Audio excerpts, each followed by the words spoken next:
82 নম্বর সূরা ইনফিতর, মক্কায় অবতীর্ণ হয়েছিল। আয়াত 19, রুকু 1।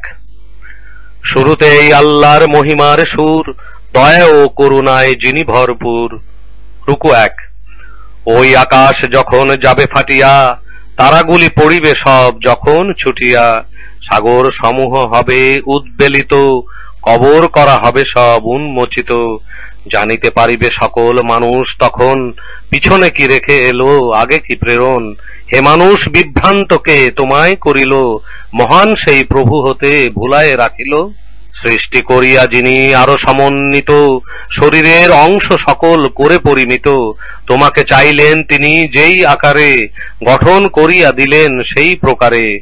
তোমাদের ভ্রান্তিতে থাকা উচিত নয় আর, করিলে বিচারের দিন তবু অস্বীকার। নিযুক্ত রয়েছে সকল তোমাদের উপরে, তত্ত্বাবধান সবই ফেরেশতারা করে।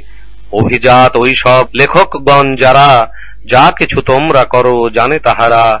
পরম সুখেতে রবে যত নেককারী, দোজখেতে যাবে সব যারা পাপাচারী। প্রবেশ করিবে সেথায় যেদিন বিচার, বের হতে পারিবে না তার পরে আর। বিচারের দিবস সেটা জানো কি সেটায়, সেই দিন কি রকম হবে বলি পুনরায়। করিবে না সেদিন কেহ কারো উপকার, হুকুম সেথায় হবে শুধু আল্লাহর।